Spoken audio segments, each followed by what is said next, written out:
Shalom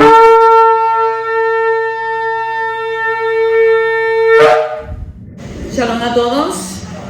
En la Roa, Maritza Rivera que les habla desde acá de la congregación Beit Tefilá, ubicada en la carretera número 2 en el sector Candelaria en Arecibo. Y toda la familia, la Mishpajá de aquí, ¿verdad? De Beit Tefilá, le envía un saludo a todas aquellas personas que nos ven a través, ¿verdad?, de este medio, y orándole al poderoso de Israel, ¿verdad?, que sea Él fortaleciendo, sanando, restaurando y dando, ¿verdad?, la provisión que cada uno necesite en este tiempo. Vamos a comenzar con la parashá es la número 34, la parashá de Bamidbar. Bamidbar, y Bamidbar significa en la estepa de o en el desierto de. Y esta parashá, ¿verdad?, es el libro de números, el libro Bamidbar que comenzamos hoy, ¿verdad? Y ella comprende desde el capítulo 1 hasta el capítulo 4:20. O sea que tenemos ahí bastante información, pero, ¿verdad?, hacemos una introducción y extraemos lo más importante que se va a hablar al respecto. ¿Para qué? Para que estemos nosotros entonces orientados a saber de qué es lo que vamos a estar, ¿verdad?, siguiendo en estos capítulos. Y comenzamos con una introducción, ¿verdad?, donde dice que durante el segundo año del éxodo de Egipto, Moshe y Aarón recibieron orden de Yahweh de contar a todos los israelitas, varones cuyas edades oscilan entre los 20 y los 60 años. O sea que esa era la edad perfecta para los hombres ir a ¿dónde? Ir a la guerra, ir a pelear, entre 20 y 60. O sea que usted tiene 60 años, usted está nuevo, usted está joven, ¿verdad?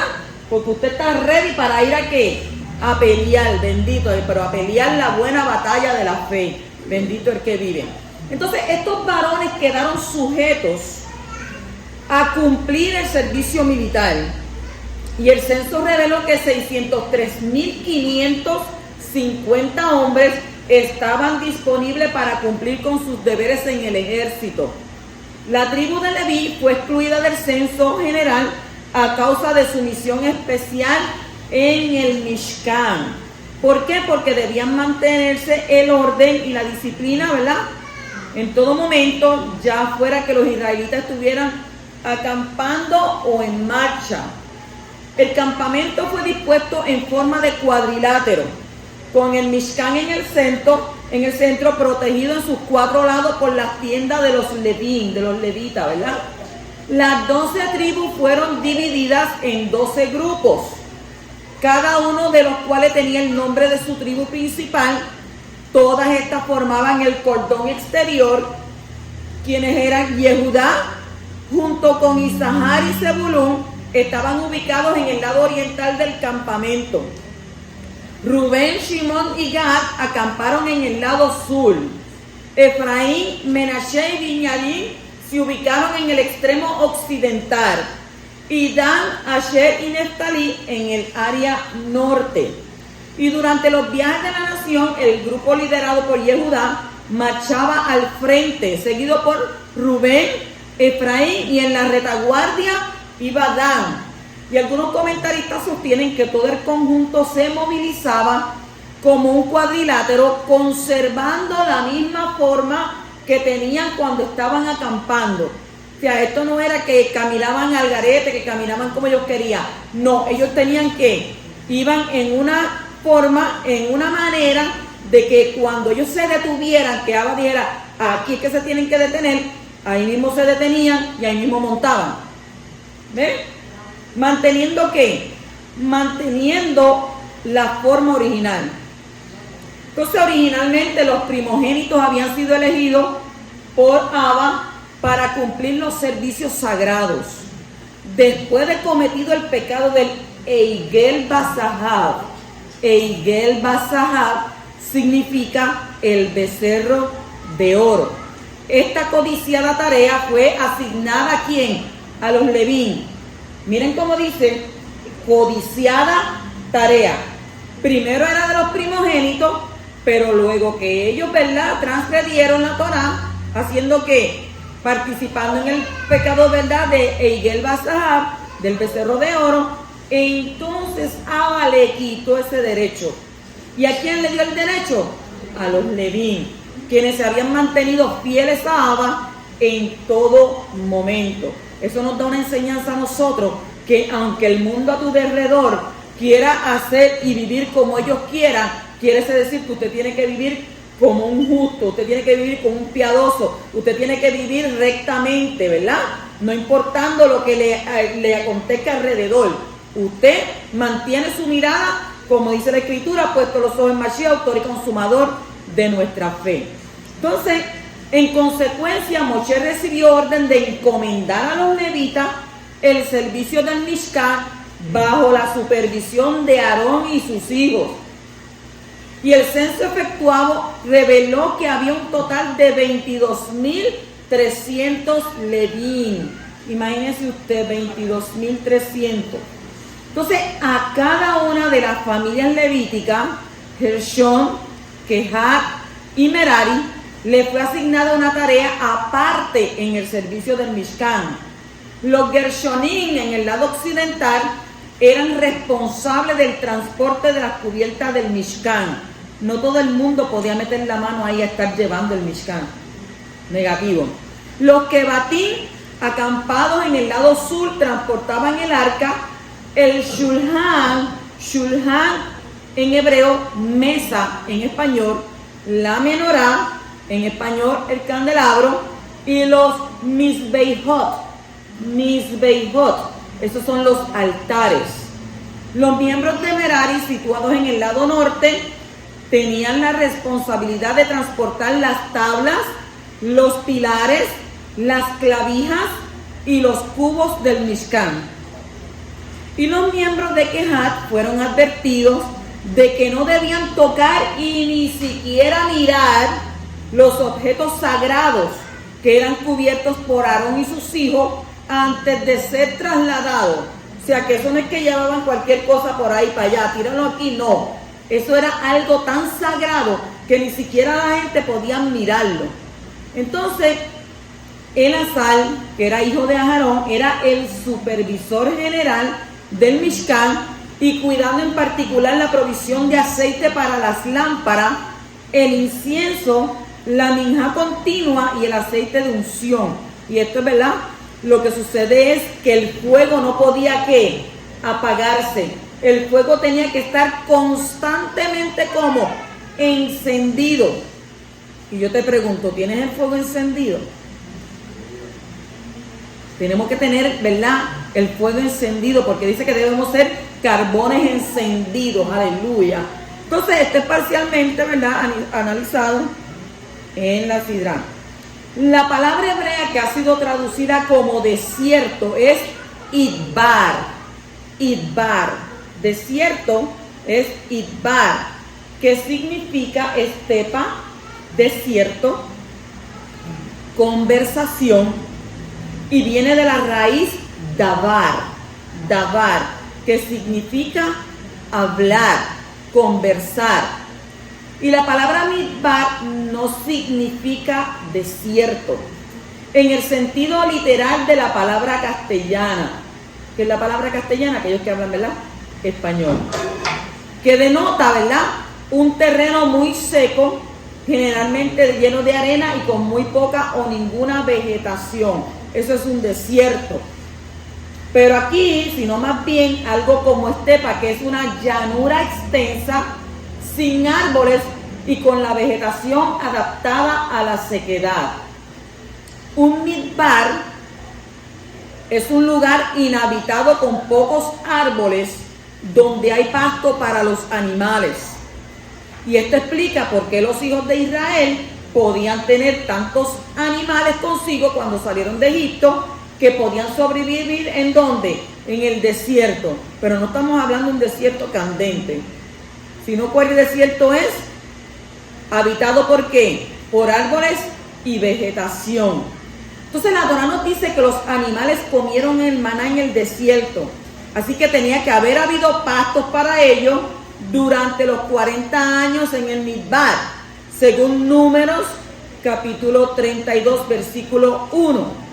Un midbar, por lo tanto, es un lugar donde hay pasto para los animales. Así que quítese idea de que ya era un desierto, que mira para allá donde ellos fueron a acampar, un lugar que contrario, como el desierto de Sahara, no, es todo lo contrario.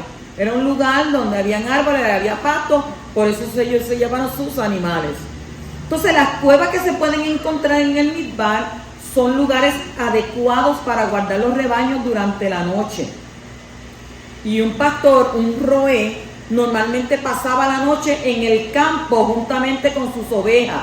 Y si tenía acceso a una cueva, metía las ovejas dentro y se ponía en la entrada para guardarlas de todo peligro de la noche. Y de esta manera el pastor, el roé, mismo se convirtió en una puerta para las ovejas. De ahí que dice, ¿verdad? De allí viene la expresión, yo soy la puerta. Como está escrito en Johanán, capítulo 10, versículo 1 y 18. Yeshua es la puerta de sus ovejas. Hace un resumen sobre eso, ¿verdad? Según Johanán 10, 14 al 16, dice, yo soy el buen roé, el buen pastor, y conozco mis ovejas.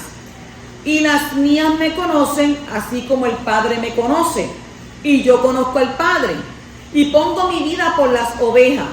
También tengo a otras ovejas, dijo Yeshua, que no son de este redil. A aquellas también, refiriéndose a quién, a aquellas que no estaban allí en el momento. Dice, aquellas también debo de traer y oirán mi voz y habrá buen rebaño y habrá un roé, habrá un pastor. Como el Midbar se encuentra fuera de la ciudad, constituye un lugar adecuado para hablar en privado, sin tener que correr el riesgo de ser oído por los demás.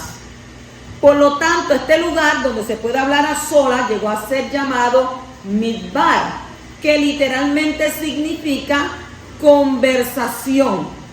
Y el Midbar es el lugar donde se puede hablar a solas de cosas íntimas sin ser molestados por otros, como está escrito en el libro de Oseas, capítulo 2, versículo 14, donde dice, por tanto, he aquí la seduciré, la llevaré al desierto y le hablaré al corazón. ¿Por qué Abba llevó a Israel al Midbar? ¿Por qué él los llevó? ¿Por qué Abba llevó a Israel al Midbar? ¿Usted no se hace esa pregunta? Él los llevó para hablar personalmente con su novia, para entrar en el pacto matrimonial con ella allí y entregarle la ketubá. La ketubá es la que, la escritura, ¿verdad? ¿El pacto de qué? De compromiso.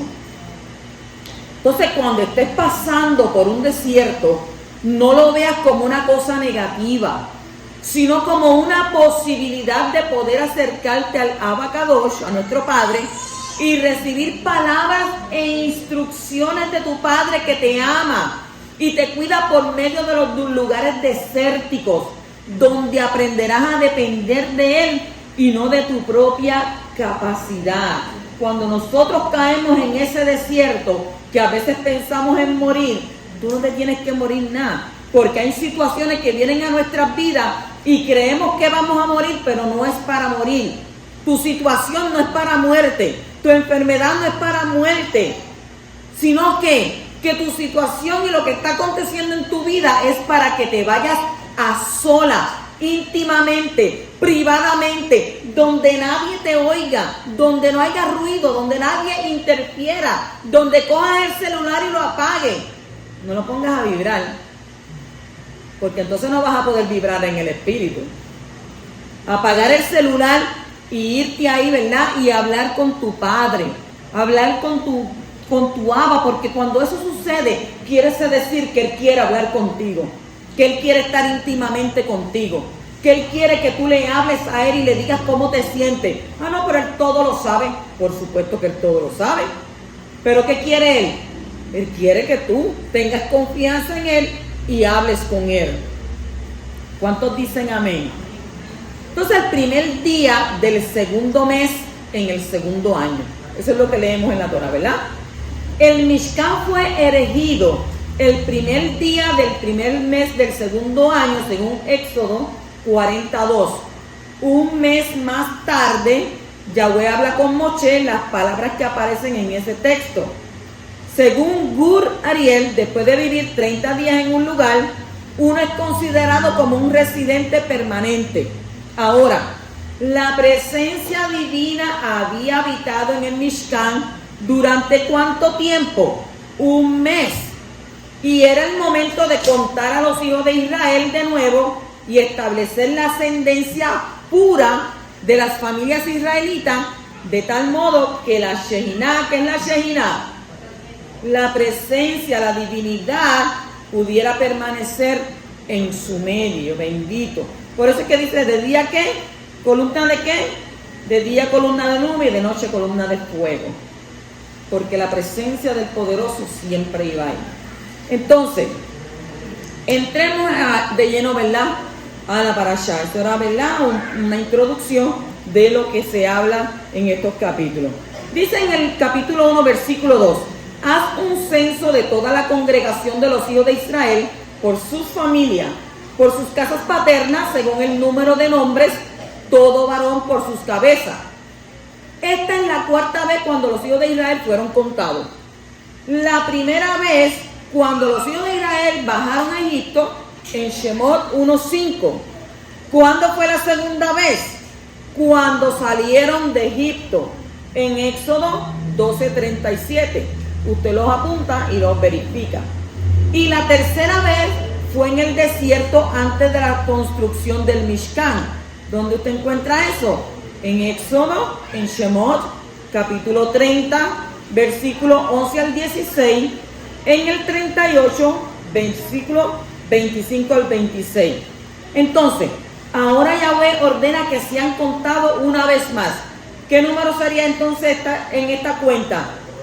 La cuarta vez, ¿verdad? En Rosh Hodesh, el primer día del mes, la luna nueva, Yahweh ordenó que se hiciera este censo, según Números capítulo 10, versículo 11. Dice, en el día 20 del mismo mes tenían que partir del lugar donde estaban. Así que tenían menos de 20 días para contar todos los varones de 20 a 60 años. Y en menos de 3 semanas había terminado todo el trabajo del conteo. Los sabios dicen que por día se contaban 7.600 personas. Imagínese usted. Entonces, en menos de 3 semanas terminaron esto y según Números capítulo 9, 11, los que no podían sacrificar en el Pesach durante el primer mes, lo podían hacer el día 14 del segundo mes. Esto es una segunda Pesach, ¿verdad? ¿Por qué? Este segundo Pesach es llamado Pesach Sheni. El segundo Pesach, Pesach Sheni. Por lo tanto, ¿verdad?, es posible que había terminado todo el censo antes del día 14 del segundo mes.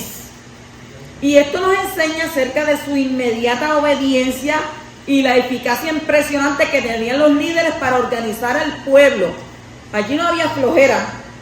En el desierto no había flojera. Allí había disciplina y había orden. Y cada jefe tenía que esforzarse tremendamente para contar los miembros de su tribu. Israel, no hay lugar para la pereza. Allí no puede haber lugar para la pereza. En ti tampoco puede haber pereza. No puedes estar de ocioso, porque cuando estás de ocioso, eso es un abono para el pecado.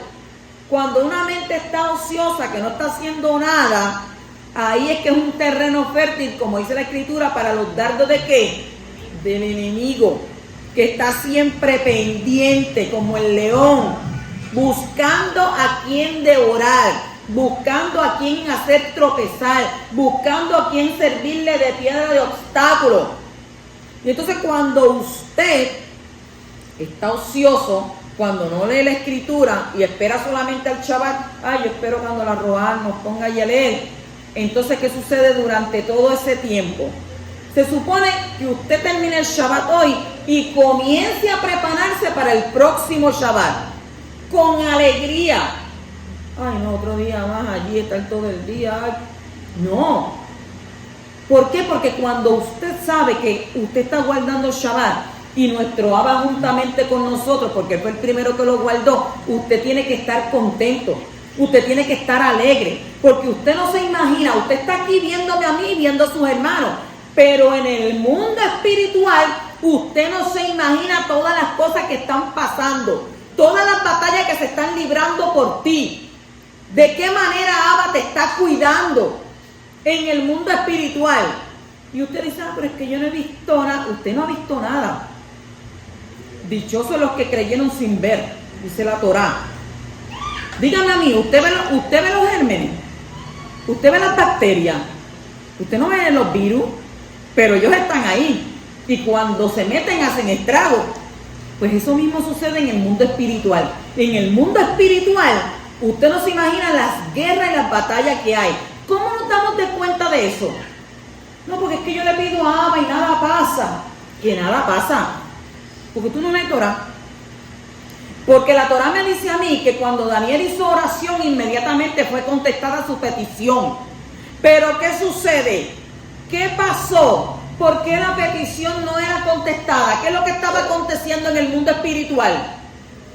Había oposición. ¿Y qué oposición? ¿Quién estaba ahí? ¿Un qué? Un príncipe. ¿Peleando con quién? Con Gabriel. Con el Malach, con el ángel Gabriel, que fue el que trae, es el mensajero del poderoso. Y él traía la contestación que Abba le había dado inmediatamente. Pero se le opusieron. Y dice que el príncipe de Persia se le opuso. Así que cuando tú pienses que tú oras, ay, mi oración no pasa del techo, estás mal. ¿Por qué estás mal? Porque la Escritura dice que Yahweh inclina su oído para escuchar tu oración.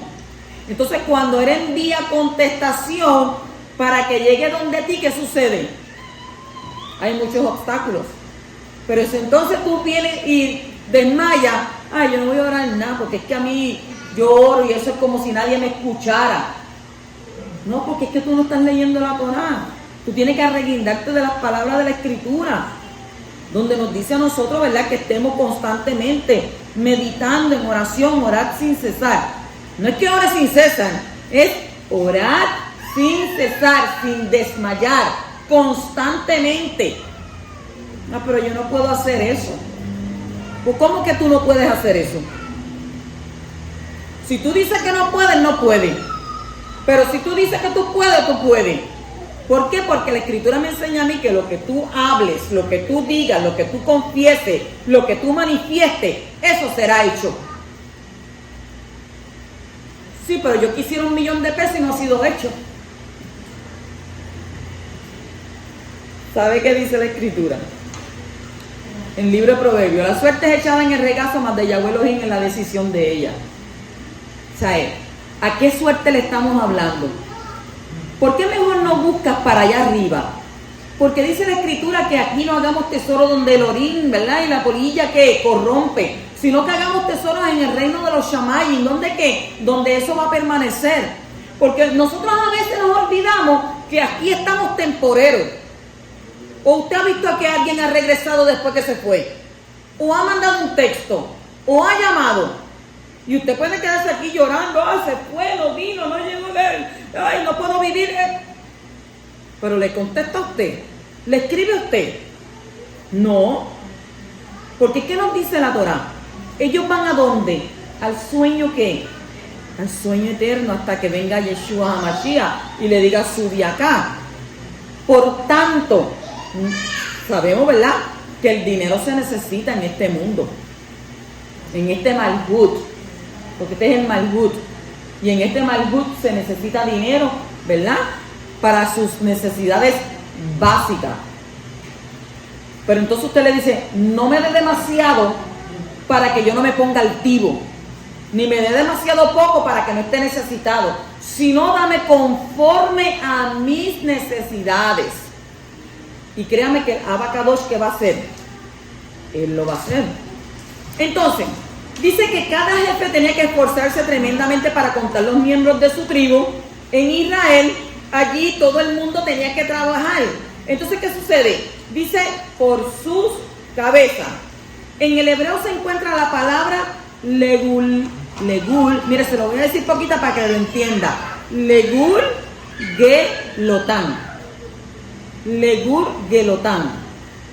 Que viene la misma raíz de ¿qué? Gólgota. De la raíz de Gólgota. ¿Qué pasó en el Gólgota? ¿Qué pasa en el Gólgota? El lugar de la muerte de Yeshua. Y esto nos enseña que todos los que fueron contados estaban conectados con la muerte del Mashiach. Pasamos al capítulo 1, versículo 3, donde dice: de 20 años arriba, todos los que pueden salir a la guerra en Israel, tú y Aarón los contaréis por sus ejércitos. La palabra hebrea que ha sido traducida como guerra es Sabá, T-S-A-V-A, acentuada, Sabá, que significa ejército. Y esta palabra no implica solamente que podían salir a hacer guerra, sino que estaban organizados como un ejército. Y la misma palabra se usa para las estrellas, que son llamadas ¿qué? El ejército de los Shamayim, el ejército del cielo.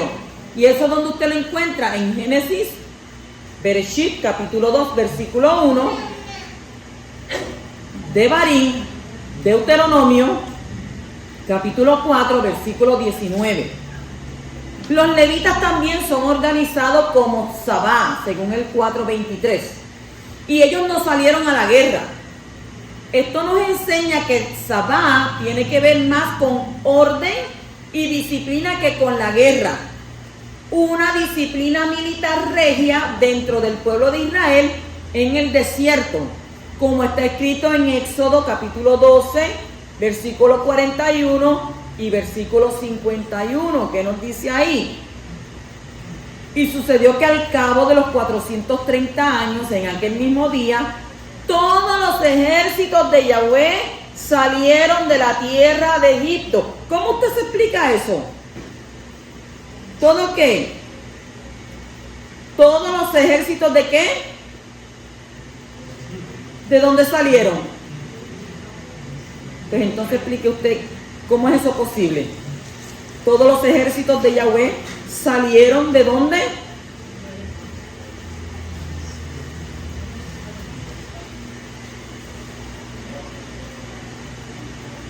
Salieron de Egipto. Todos los ejércitos. Entonces eso quiere decir que ellos no estaban aquí. Estaban allí solos. Ellos estaban solos. Hay veces que usted se cree que usted está solo, ¿verdad? Pero nosotros no estamos solos. Nosotros estamos como. Si nosotros creemos, dice que el malach de Yahweh acampa alrededor de los que le temen. De los que lo temen. No dice que acampa alrededor de aquel que hace lo que le da la gana. De aquel que vive como quiera. Acampa alrededor de los que le temen y los defiende, ¿verdad? Entonces, y dice, y sucedió que aquel mismo día Yahweh sacó a los hijos de Israel de la tierra de Egipto por sus ejércitos.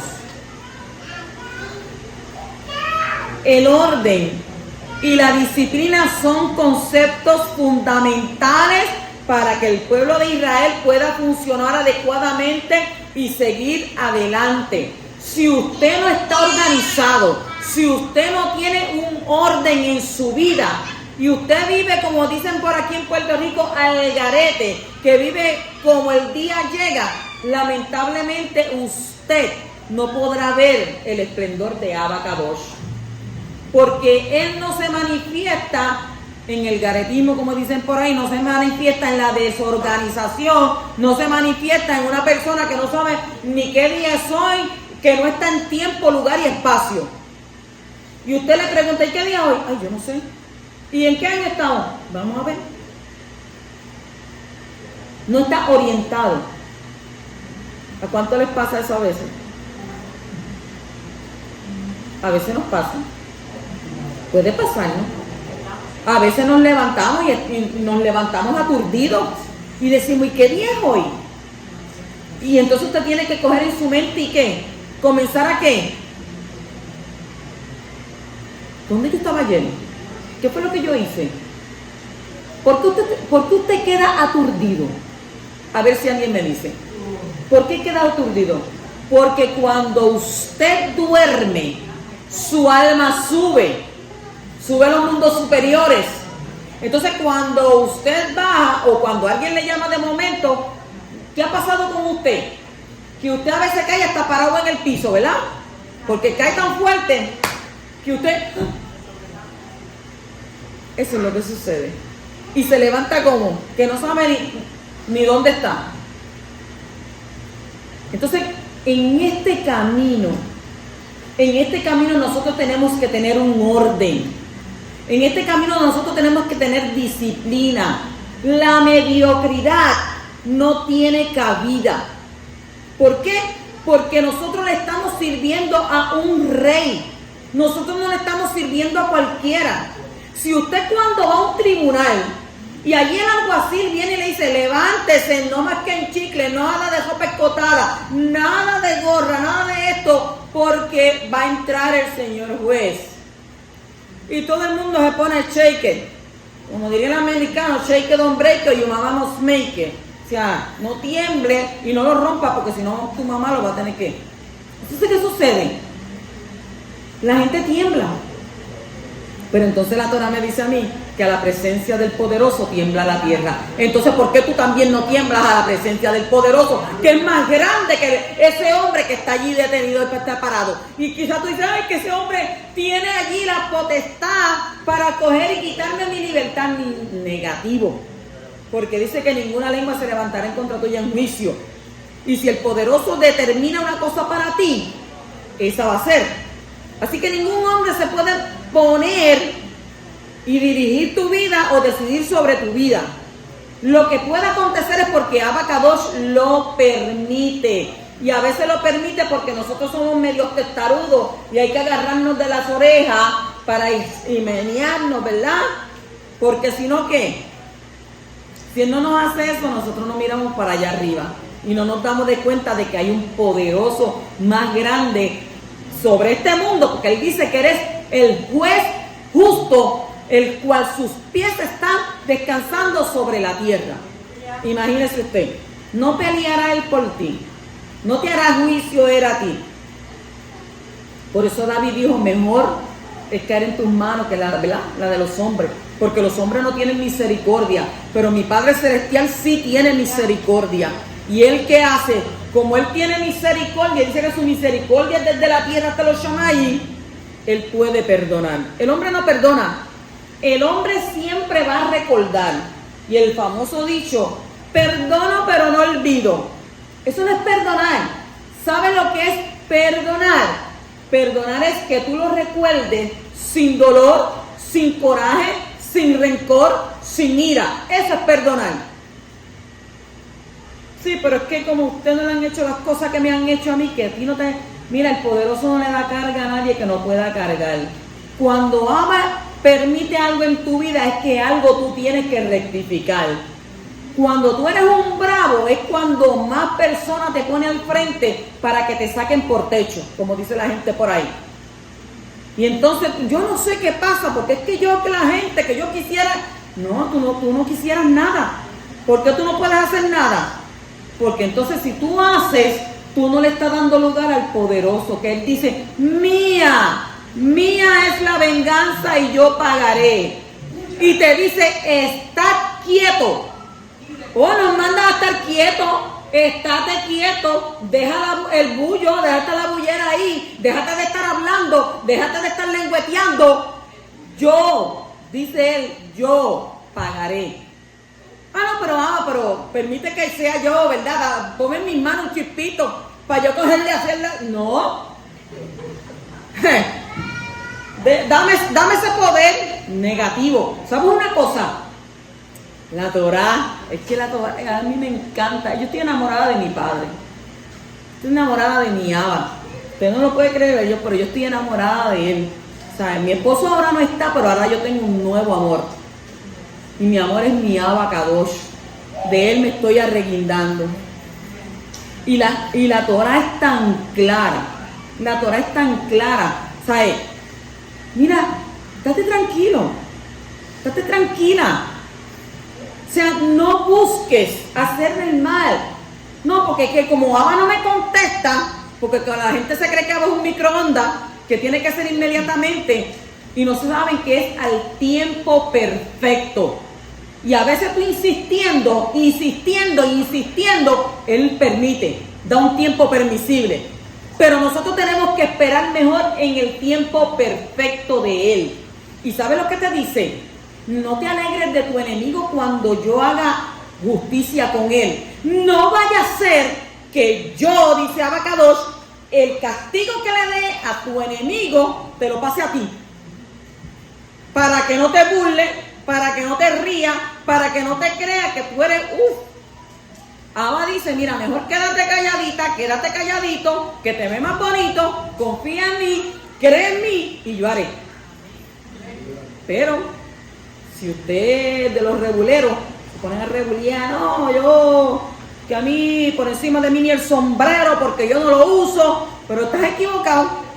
Por encima de ti ni el sombrero porque no lo usas, pero por encima de ti está uno que es más grande que tú. Ahí está el poderoso de Israel. ¿Qué dice él? Yo te escogí a ti. No tú a mí, yo te escogí a ti. Desde antes de la fundación del mundo, yo te escogí. Y te dijo, mío eres tú. Y yo te amo. Mire de qué manera Abba nos ama. Como la niña de sus ojos. Así que no lo desalentemos, ¿verdad? Y estemos entonces en qué? Estemos en orden, en disciplina y busquemos, ¿verdad?, su presencia. Este libro de Bamidbar nos enseña la importancia de tener un orden en nuestras congregaciones para poder funcionar correctamente. El desorden y la anarquía vienen del pecado. Yahweh es un Elohim de orden, como está escrito en 1 Corintios, capítulo 14, versículos 33 y 40. Ay, ¿eso está ahí? Sí. ¿Qué dice? Porque Yahweh no es de confusión, sino de shalom, como en todas las congregaciones de los kadoshim, de los santos. Pero que todo se haga decentemente y con orden. En Israel solamente son contados los que son ¿qué? Disciplinados. Los que son disciplinados, los que no están dispuestos a someterse a la disciplina de Yahweh, a su Torah o a sus líderes, dice que no son aptos para ser contados. Y Yahweh no cuenta con los indisciplinados. ¿Por qué? Porque si tú quieres hacer lo que a ti te venga en gana, como dicen por ahí, lamentablemente no te vistas que no va. Porque Yahweh va a poner las cosas de tal manera en tu camino que te va a hacer llorar. Y aquí no es que tú peleas con él y ganas la batalla. Mira, Job cuestionó y tenía ahí, no, pero ¿qué te va a decir Abba cuando tú vengas a cuestionarle? No, pero yo te sirvo, pero ¿por qué tú no haces esto? Y Abba te va a decir, ¿y dónde estabas tú cuando yo estaba creando el mundo? Para tú venir a cuestionarme a mí. ¿Y cómo es posible que la vasija venga a cuestionar a su alfarero? ¿Acaso eres tú más grande que yo? ¿Dónde estabas tú cuando yo estaba haciendo los depósitos de nieve? ¿Dónde estabas tú cuando yo le dije al mar, hasta aquí vas a llegar? ¿Dónde estabas tú cuando yo estaba creando los peces de los mares? Cuando yo creé los grandes monstruos submarinos, ¿dónde estabas tú?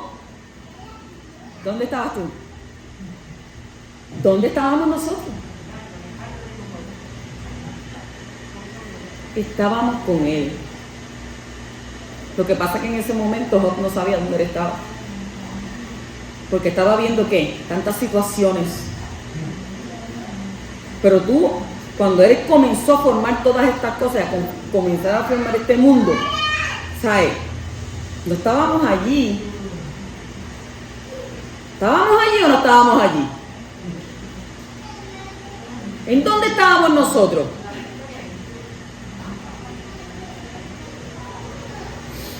Búsquese eso. Porque después vengo y digo algo aquí, la Roa dijo. Abba ha estado desde siempre. Él no tiene fin. Él es infinito. En Él no hay sombra de variación, dice su palabra. Dice que Él no cambia, que Él es el mismo ayer, hoy, por los siglos, que los que cambiamos somos nosotros, que hoy estamos contentos, mañana estamos tristes. Y al otro día nosotros nos sentimos que nos llevamos el mundo entero y el próximo día estamos que caminamos arrastrados. No me quiero meter en diagnósticos de psicología, de psiquiatría. No me quiero meter en eso. ¿Por qué? Porque nosotros, dice la Escritura, que debemos vivir siempre confiados en aquel el que todo lo creó y el que todo lo hizo. Confiado en aquel que dijo, mira, no te preocupes, sírveme a mí, búscame a mí, y tú vas a ver el esplendor de Abba Kadosh. Bendito el que vive. ¿Cuántos dicen amén a eso? Amén. Aleluya. Entonces, también aprendemos de este texto que solamente los que están listos para salir a la guerra son contados dentro de Israel, cuyo nombre significa el que lucha con Elohim. Solo el que está dispuesto a luchar para vencer es contado dentro de Israel. ¿Dónde vemos escrito? Pues usted puede verlo en Revelación, Gilgalut, Apocalipsis, capítulo 2, versículo 7, versículo 11, 17, 26 al 28. En el capítulo 3, versículos 5, 12, 21. ¿Y de qué habla allí? Eso más o menos un resumen. Dice, al vencedor le daré a comer del árbol de la vida que está en el paraíso de Elohim. El vencedor no sufrirá daño de la muerte segunda, y al vencedor le dará del maná escondido, y le daré una piedrecita blanca y grabado en la piedrecita un nombre nuevo. O sea que si te llama Miriam, si te llama Juana, ya no va a haber ese nombre. Ese nombre te lo pusieron tus padres porque quizás vio la novela de las 8 y a lo mejor vio allí también, ¿verdad? Como mi hermano. Mi mamá le gustaba mucho el show de Joe Cartwright, le decían. Y mire que eso lleva tiempo, Bonanza. Se llamaba Bonanza para ese tiempo. Y entonces, como había un hombre allí, el mero que se llamaba Joe, pues mi mamá le puso a mi hermano Joe. ¿Y cuántos hay por ahí, verdad? Que la mamá o el papá, no, que se tiene que llamar como mi esposo. Mi esposo se llamaba Julio, su papá se llamaba Julio y había nacido en julio. Y yo le decía, pero ven acá, pero no había otro nombre, ¿verdad? Porque su papá es Julio Ortiz, y entonces mi marido Julio Ortiz había nacido en julio. Cuando me preguntan la fecha de nacimiento, me dice, pero usted me acaba de decir su nombre. Yo, no, es que él se llama Julio, pero nació también en julio. Julio 19 había nacido. Pues entonces, ¿qué hacen las madres o los padres? No, ponle el nombre este. Allá no va a haber eso. Allá tú no te vas a llamar Brad Pitt. Allá tú no te vas a llamar, mire, el de la novela que usted suspiró, y ese hombre tan hermoso, tan bello, tan precioso. Ay, déjame ponerle al nene Romualdo. Romualdo. No, porque ella estaba pensando en cómo morderlo, Romualdo. ¿Ves? Y entonces allá no, allá va a tener un nuevo nombre, ¿verdad? Que nadie conoce sino aquel que lo recibe. Ese es el único. O sea, que a ti tú dices, no, y a mí me conoce todo el mundo por las redes sociales, Instagram, Facebook, aquello, no. El nombre que te van a dar a ti allá, nadie lo va a saber. Qué bueno, ¿verdad? Entonces pasamos al 1:4, al capítulo 1, versículo 4, dice, con vosotros estará además un hombre de cada tribu, cada uno jefe de su casa paterna. La palabra hebrea que ha sido traducida como jefe es Rosh. Rosh, R-O-S-H, Rosh, que significa cabeza. La cabeza está por encima del resto del cuerpo. Tiene una función de dar órdenes y tiene el control sobre todo el cuerpo. Los líderes son puestos por encima del pueblo para dirigir, como está escrito en el libro de Mateo, Matitiyá, capítulo 24, versículos 45 al 47. ¿Qué dice? ¿Quién es pues el siervo fiel y prudente a quien su Adón, Señor, puso sobre los de su casa para que les diera la comida a su tiempo? Dichoso aquel siervo a quien cuando su Adón, su Señor, venga, lo encuentre haciendo así. De cierto os digo que lo pondrá sobre todos sus bienes. Y hay una gran diferencia entre valor y posición. Valor, posición. Es muy importante entender esta diferencia. Cada uno es muy valioso. Usted es valioso. El valor de la vida humana no depende de la capacidad de la persona, sino de haber sido creada a la imagen y semejanza de Abba Kadosh. Por muy deteriorada, ¿verdad?, que haya podido llegar a ser esa imagen. Sin embargo, una persona que tiene una posición alta merece más respeto por su posición. Es un doble honor y debe recibir honor como ser humano que se da a todo el mundo, y honor por su función, porque esa función refleja la autoridad de Abba Kadosh. O sea, cuando usted va a un hospital, allí está un doctor. Y entonces, para usted pasar al doctor, usted antes tiene que pasar por la enfermera. Pues, ¿qué sucede? Usted es el paciente, pasa a la enfermera, pero entonces va a ir a ver ¿a quién? Al doctor de mayor posición. Y allá usted va, no, yo quiero que usted me recete esto y esto y esto, porque esto es lo que yo me siento. Y yo lo que necesito es una receta, la firma de usted como doctor. ¿Y cómo es eso? O sea, tú no le estás dándole la posición que él se merece. Tú estás yendo allí, dando un diagnóstico, pidiendo algo que se supone que sea él el que te atienda, el que te chequee y te diga, mira, esto es así. Pues no le estás dando, ¿verdad?, el honor que se merece, y tiene que darle honor. Lo mismo sucede, ¿verdad?, cuando Abba pone un líder. Cuando Abba, hoy en día, déjenme decirle que Abba Kadosh está rompiendo esquemas. Está rompiendo esquemas. ¿Por qué está rompiendo esquemas? ¿Qué dice la Escritura? La Escritura nos dice a nosotros que en los últimos tiempos, dice que niños, mujeres, quienes sean, ¿van a qué? Van a profetizar. Entonces, ¿qué sucede? No voy a generalizar, porque uno tiene que tener cuidado con las palabras que dice. No voy a generalizar. Pero hay muchos hombres que no se disciplinan y no están en orden delante del poderoso. Por tanto, el poderoso tiene que levantar ¿qué? Mujeres. Tiene que levantar mujeres para que las mujeres entonces hagan el trabajo que se supone que el hombre haga. Y yo sé que este es un tema súper controversial, pero como es un tema súper controversial, yo estoy bien empapada de la Escritura sobre la mujer. ¿Por qué? Porque nosotras somos rechazadas. ¿Por qué somos rechazadas? Porque entienden que nuestra mente es más débil porque nos dejamos engañar por la serpiente. Pero no es así.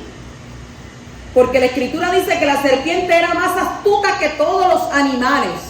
Y nosotros sabemos qué serpiente era esa. Pero dice que ella le dio al hombre. Y el hombre, si tenía una posición superior sobre la mujer, lo que tenía que decir, no. Porque ¿a quién llamaron a capítulo? ¿A la mujer o al hombre? Al hombre. ¿Cuántos están de acuerdo con eso? No están de acuerdo, tienen problemas. ¿Eso es así? Por tanto, ¿verdad? Hoy en día hay mucho machismo. Pero Abba no es machista. Dice la Escritura que Abba no hace acepción de personas. O sea, Abba no dice, no, yo cojo esto y yo cojo esto. No, él no hace acepción de personas. Al que él tenga que levantar, él lo levanta. Y así será. Y ahí mismo él lo coge, lo invite de su rúa, de su espíritu, usa su col, usa su voz, y ahí él habla. habla a quien sea. O usted me va a decir que la escritura no habla de las mujeres profetizas, de que los hombres tenían que ir a consultar, de que la mujer vino y le dijo, Débora vino y le dijo al capitán, le dijo, hoy Abba pondrá el triunfo en manos de ¿quién? De mujer. Dejémoslos ahí porque, ¿verdad? Después los hombres se ponen un poco crispy y tenemos que seguir con ellos por ahí. Vamos al capítulo 1, versículo 5, dice, estos son los nombres de los hombres que estarán con vosotros. De Rubén, Elizur, hijo de Shediud. Aquí vemos como los jefes son designados por nombre para que todo el pueblo sepa quiénes son los que han sido destinados para liderar. Solo hubo un jefe por cada tribu. No puede haber dos jefes en una administración adecuada. Un cuerpo con dos cabezas está enfermo. Todo el mundo tenía que saber quién era su jefe. Y yo te pregunto, ¿quién es tu jefe? Los nombramientos y las imposiciones de manos se hacen en público para instalar a los líderes, para que el pueblo vea quiénes son los que mandan en aquellas áreas que hayan sido designadas para cada uno. Pasamos al capítulo 1, versículo 10, donde dice, de los hijos de Yosef, de Efraín, Elishama, hijo de Amiud, y de Menashe, Gamliel, hijo de Pedatsur.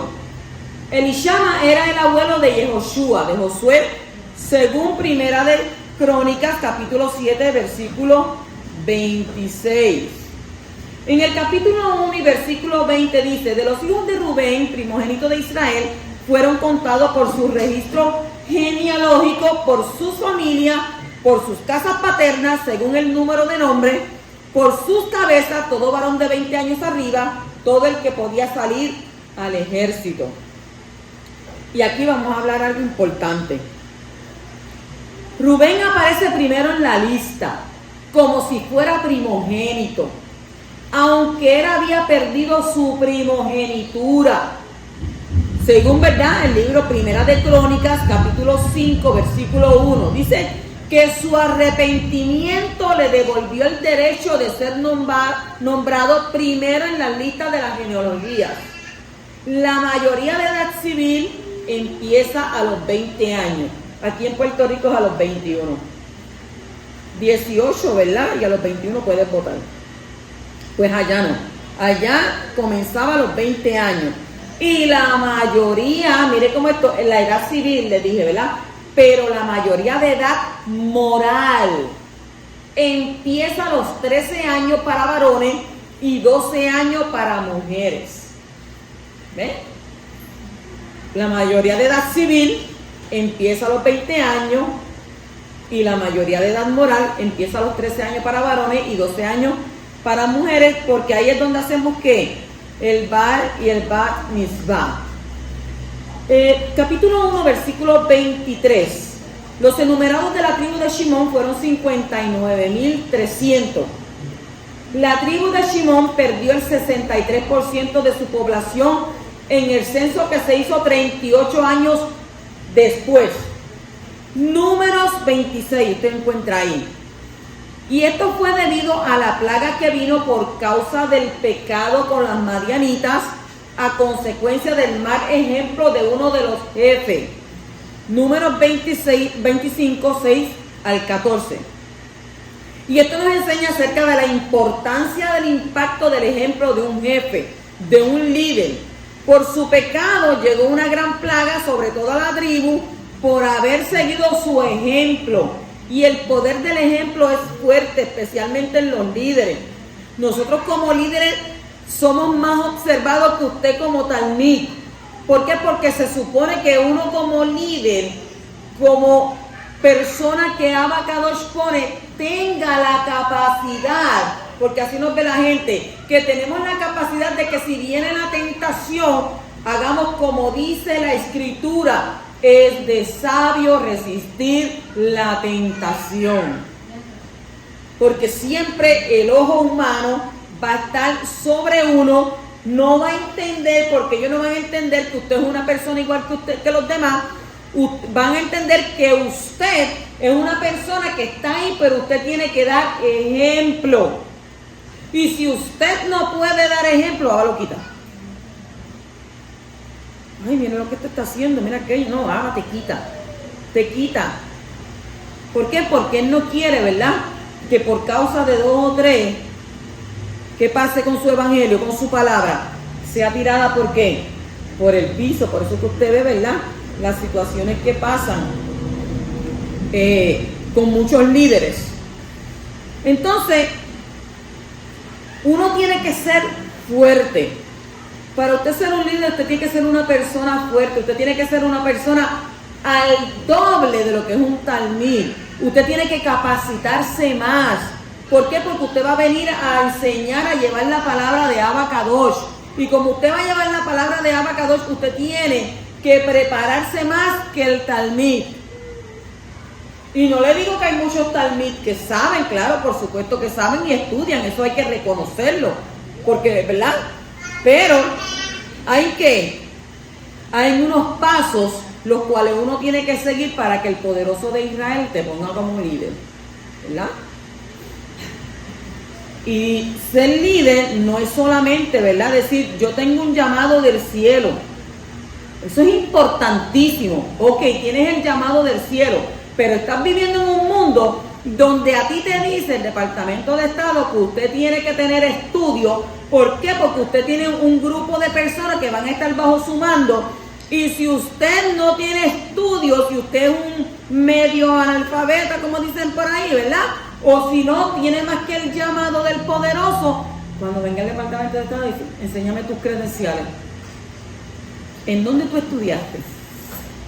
Para que tú te pongas como líder sobre estas personas. Y yo recuerdo que en el periódico El Nuevo Día hubo una mujer que ella es periodista y ella criticó eso.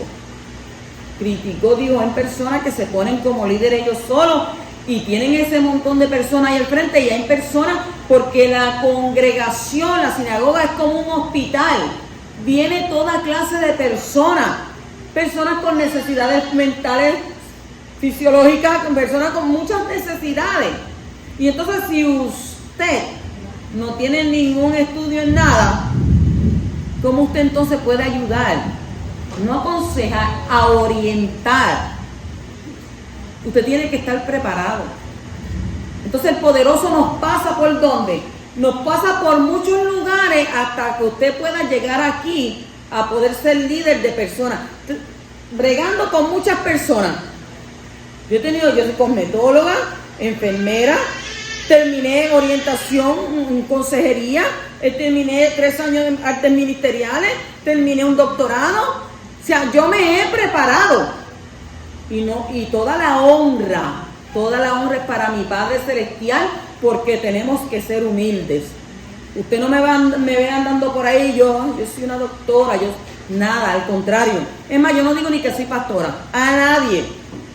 Cuando alguien me habla, me empieza a hablar, vaya a esta congregación, que allí hay una congregación de hermanos, así le digo, no digo yo, allí hay una congregación de hermanos que lo van a tratar a usted como si usted fuera familia. Vaya allí, congréguese y gócese con todos los hermanos que están allí, para que usted vea que allí le van a enseñar palabras. Yo no le digo, oye, ve allí porque yo tengo un doctorado, no, negativo. ¿Por qué? Porque a mí la palabra me enseña que el altivo, Abba Kadosh, lo mira de lejos, pero el que es humilde, Abba lo mira ¿de qué? De cerca. ¿Cuántos dicen amén a eso? Eso es así. Entonces, ¿qué sucede con esto? Nos enseña a nosotros, ¿verdad? De esa importancia, ¿verdad? Nos enseña a nosotros de la importancia de usted ser ¿qué? De usted ser un líder. Pasamos al capítulo 1, versículo 51. Dice, y cuando el Mishkan haya de ser trasladado, los levitas lo desarmarán, y cuando el Mishkan acampe, los levitas lo armarán, pero el extraño que se acerque morirá. Mire esto. La palabra hebrea que ha sido traducida como extraño es zar. Z-A-R. Zar. ¿Qué significa extranjero, extraño, profano, bastardo? Y esto nos enseña que a partir del pecado de adulterio espiritual con el becerro de oro, los hijos de Israel fueron considerados como ilegítimos, excepto ¿quiénes? Los levitas, porque ellos no se habían contaminado con ese pecado. En el capítulo 1 y versículo 52 dice: y acamparán los hijos de Israel, cada uno en su campamento, y cada uno junto a su bandera según sus ejércitos. Usted ve las banderas ahí, ¿verdad? Dice, la bandera de cada tribu representa una identidad. Cada persona se identificaba con su bandera y cada uno tenía que relacionarse con su bandera. Aquí, ¿cuánto se relaciona? Aquí dice, no, yo soy de Puerto Rico. Pues entonces, ¿tú conoces la bandera de Puerto Rico? Ay, yo no sé, ¿será que azul, marino y blanco? No, eso es de Cuba. La bandera de Puerto Rico se parece a la de Cuba. La diferencia está en ¿dónde? Que la de Cuba tiene las líneas azules y la de Puerto Rico las tiene ¿cómo? Roja. Ay, hoy descubrí eso, mira qué cosa, hoy lo descubrí, que es diferente. Pues, ¿qué sucede? Usted tiene que identificarse, ¿verdad?, con su bandera. Había que acampar frente a la bandera y alrededor de ella. Estaba aquí puesta esa bandera, ahí a ese alrededor usted tenía que mantenerse. Y cada bandera, no era que ponían una bandera por poner una bandera. Cada bandera tenía un mensaje que se relacionaba con algo particular de cada tribu. Según el Midrash, estos fueron los colores y las ilustraciones de las banderas. Número 1, ¿cuántas banderas habían? 12. La número 1 era Yehudá. Yehudá era de color azul celeste, que era el tejelet, ¿verdad? Que se lo vemos antísimo, ¿verdad? Sobre referente al color que tenía que tener el talit, ¿verdad? Y dice que esa bandera tiene la figura de un león. La figura de un león. La de Rubén era rojo con una flor de mandrágora, parecido a un hombre. La Yisahar, que es la número 3, dice que era color negro con el sol y la luna. Número 4, la de Shimón, era verde con una ciudad. Ciudad se llama Shechem. La de Zebulún era color blanco con una nave. La de Gad, número 6, era hilos blancos y negros con una tropa de soldados. La de Efraín era negro con un novillo, Yeshua. La de Dan era ópalo con una serpiente, Shimshon. La de Menashe, negro con un buey, que era Gideón. La de Asher era color de perla con un olivo. La de Benjamín, color de todas las demás tribus con un lobo encima.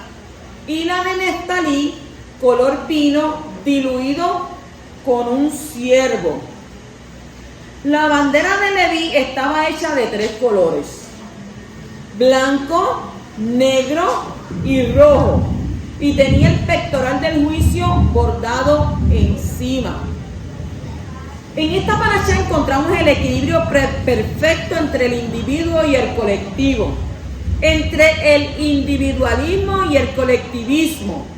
Cada individuo fue contado, lo cual muestra que cada individuo cuenta y es muy importante y digno de ser tomado en cuenta. Pero el individuo se encuentra dentro de un colectivo más grande que es más importante que él. El individuo debe buscar el bien del colectivo y el colectivo debe buscar el bien del individuo. Para que Israel pueda seguir adelante como pueblo, los individuos tendrán que aprender a aportar al colectivo todo lo necesario para que se mantenga unido y vaya prosperando, y el colectivo tiene que preocuparse por los individuos que lo componen, como está escrito en el libro de Hechos, capítulo 2, versículos 44 y 45, que dice: todos los que habían creído estaban cómodos. Uno por aquí, otro por allá. Estaban juntos y tenían todas las cosas en común. Vendían todas sus propiedades y sus bienes y los compartían con todos, según la necesidad de cada uno. Y en Hechos capítulo 4, versículo 32-35 está escrito: la congregación de los que creyeron era de un corazón y un alma, y ninguno decía ser suyo lo que poseía.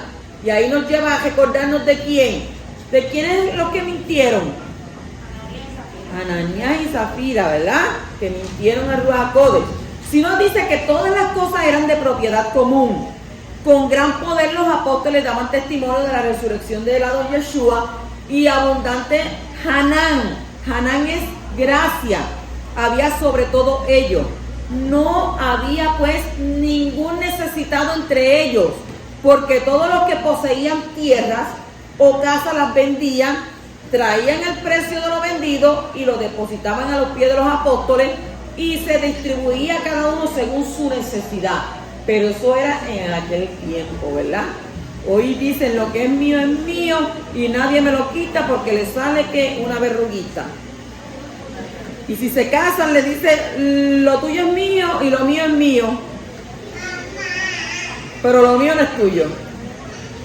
En 1 Corintios capítulo 14, versículo 12 está escrito: así también vosotros, puesto que anheláis manifestaciones espirituales, procurar abundar en ellas para la edificación de la congregación. O sea que vemos que las manifestaciones del Espíritu de Ruach no son para la exaltación de una persona, sino para que el colectivo, que somos todos nosotros, la congregación de Abba, sea beneficiada.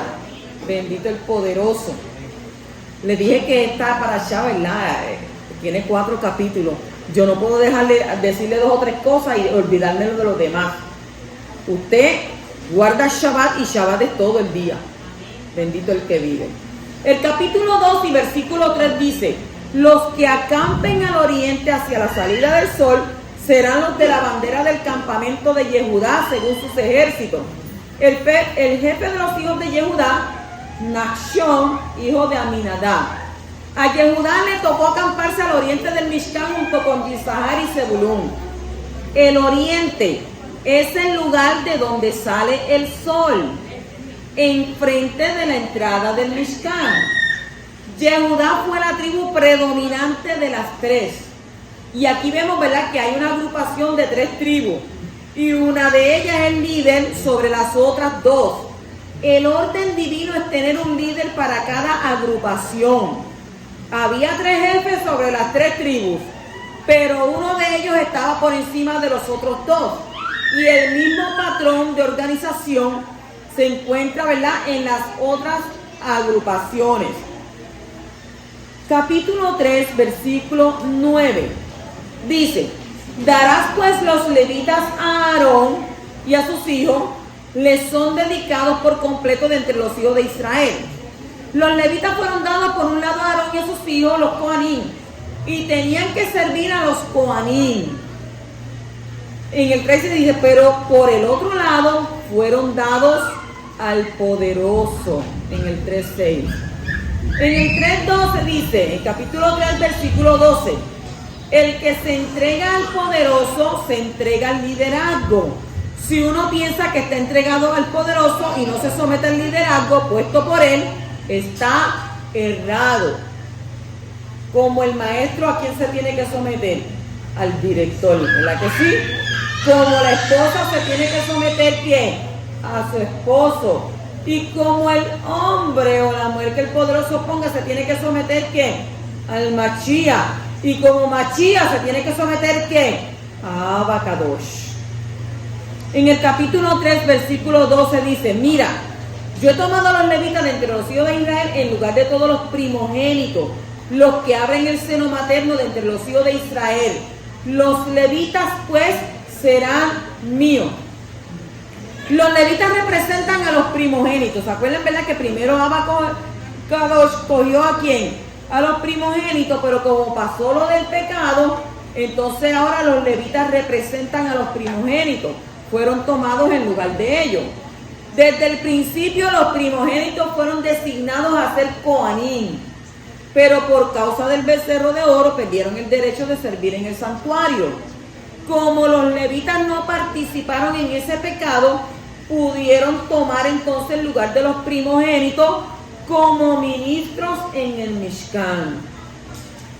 En el capítulo 3, versículo 13 dice: porque mío es todo primogénito.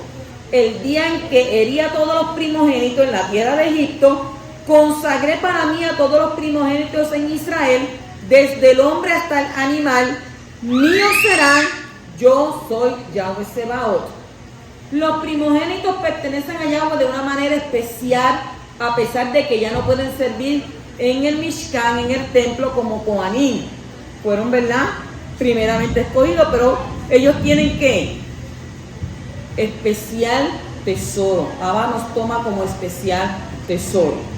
En el capítulo 3, versículo 39 dice: todos los enumerados de los levitas que Moshe y Aarón contaron por su familia, por mandato de Abba, todos los varones de un mes arriba eran 22,000. Y hay una diferencia de 300 varones entre la suma de las tres cantidades mencionadas de cada clan. Y estos 300 son los primogénitos de los levitas, que por ser primogénitos tenían que servir en el santuario y por lo tanto no podían representar a los otros primogénitos. Por eso quedaban, ¿cuánto? 22,000 de los levitas que podrán sustituir a los primogénitos del resto de Israel, como está escrito en el capítulo 3, versículo 41 y el 45. Dice: y tomarán a los levitas para mí, yo soy Abba, en lugar de todos los primogénitos entre los hijos de Israel, y el ganado de los levitas en lugar de todos los primogénitos del ganado de los hijos de Israel. Toma a los levitas en lugar de todos los primogénitos entre los hijos de Israel y el ganado de los levitas, y los levitas serán míos. Yo soy Abacador, yo soy Yahweh, yo soy Hashem. Capítulo 3, versículo 43 dice: y todos los primogénitos varones conforme al número de sus nombres de un mes arriba, los enumerados, eran 22,273. Como los levitas representaban a los primogénitos, tenía que haber una cantidad igual entre los levitas y los primogénitos. Los primogénitos de todo Israel, sin contar los primogénitos de los levitas, fueron 22,273. Yo sé que usted ve esos números, y esto, aquello, pero usted tiene que aprenderlo, tiene que saberlo. Como había 22,000 levitas que no eran primogénitos, habían 273 primogénitos de los hijos de Israel que no tenían levitas, quienes los reemplazaran. Por eso los 273 tenían que pagar un rescate de 5 shekels por cada uno y entregárselo al gran Cohen, el Cohen Hagador, que era ¿quién? Aarón y a sus hijos, según el versículo 48. Y esto nos enseña que hay momentos cuando se puede dar dinero en lugar de un servicio que no se puede cumplir por una razón justificada. Los 273 primogénitos no podían servir en el santuario, pero podían sustituir su servicio ¿con qué? Con una paga monetaria. ¿Cuánto era esa paga? 5 shekels. Vamos al capítulo 4 y versículo 4, ya estamos concluyendo. Dice: este será el servicio de los descendientes de Kehat en la tienda de reunión con relación a las cosas más sagradas. Los kehatitas fueron escogidos para llevar los objetos más sagrados sobre sus hombros. En el 4:6 nos dice: y colocarán sobre ella una cubierta de piel de marsopa y extenderán encima un paño todo de azul y luego colocarán sus varas. Según el Talmud dice este animal, que tenía un solo cuerno, existía solamente en la época de Moshe, el marsopa. Cuando nos habla ahí en ese texto que dice un paño todo ¿de qué? ¿De qué color? De azul. Dice: el arca fue el único objeto que se veía con color azul cuando fue trasladado. De esta manera se distinguía y así podía ser un guía para los hijos de Israel, como está escrito en el libro de Josué y Joshua, capítulo 3, versículo 3 al 4, que dice ahí: y dieron órdenes al pueblo diciendo: Cuando veáis el arca del pacto de Yahweh vuestro Elohim y a los Coanim levitas llevándola, partiréis de vuestro lugar y la seguiréis. Sin embargo, dejaré entre vosotros y ella a una distancia de unos 2000 codos. No os acerquéis a ella para saber el camino por donde debéis ir, porque no habéis pasado antes por este camino. ¿Qué pasaba con los que se acercaban? ¿Qué pasaba con la gente que se acercaba? Morían. 4:13, capítulo 4, versículo 13.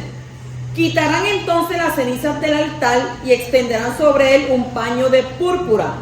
Según el Midrash, durante el transporte, el fuego del altar fue cubierto con una vasija de cobre para que no se apagara y no se propagara, porque el fuego tenía que estar siempre encendido.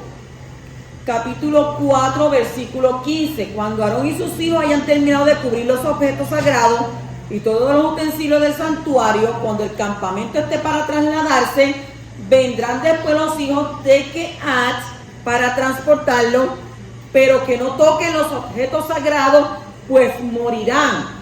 Y estas son las cosas que transportarán los hijos de Kehat en la tienda de reunión. Miren lo que está diciendo ahí la escritura.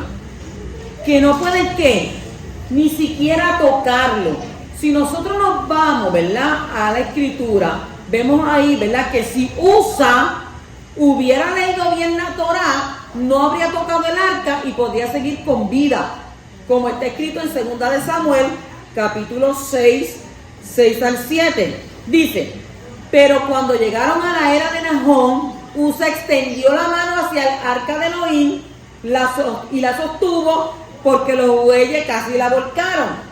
Y se encendió la ira de Yahweh contra Usa. Y Elohim lo hirió allí por su irreverencia.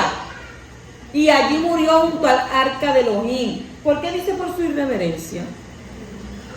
Porque ya estaba establecido que nadie se podía acercar al arca, solamente ¿quiénes eran los que estaban aptos? Los levitas. Para cargarla, ¿verdad?, sobre sus hombros. Entonces, el censo de los levitas, en número 2662, nos muestra que hubo un aumento de solo 700 levitas en 38 años. Imagínense usted, ¿cuántos habrán hoy en día? Nos vamos al capítulo 4, versículo 19 y dice: esto haréis con ellos para que vivan y no perezcan cuando se acerquen al lugar Kadosh Kadoshim. Aarón y sus hijos vendrán y señalarán a cada uno de ellos su trabajo y su carga. Los levitas no podían ver los objetos más sagrados, pero los Coanim sí, porque estaban en un nivel de santidad superior. Así que te exhorto que tú también logres llegar a ese nivel superior de santidad, como viviendo en obediencia y cumpliendo sus mitzvot, para que todo te salga bien y no mueras. Si usted obedece la Torá, entra a su lugar Kadosh Kadoshim, como entraban, ¿verdad?, ante los Kohanim, y ellos entraban, y si ellos no estaban bien delante de Abba, ¿cómo los sacaban de ahí? Arrastrados. ¿Por qué? Porque no eran Kadosh, porque la Torah dice: sed Kadosh, porque yo soy Kadosh, y sin Kadusha, sin santidad, tú no me vas a ver. Tienes que ser santo. Sí, es una transliteración al español, pero eso no es lo que significa. Ser Kadoshim, estar en ¿qué? En reverencia, en obediencia a sus palabras. Así que tratemos de llegar a ese nivel de santidad, ¿verdad? Como dice la escritura, al nivel de Yeshua HaMashiach, que era un nivel de ¿qué? Un nivel de Kadushá, de obediencia, porque en todo momento Él nos enseñó a nosotros que debíamos de obedecer a su Padre según Él obedeció. Shabbat Shalom.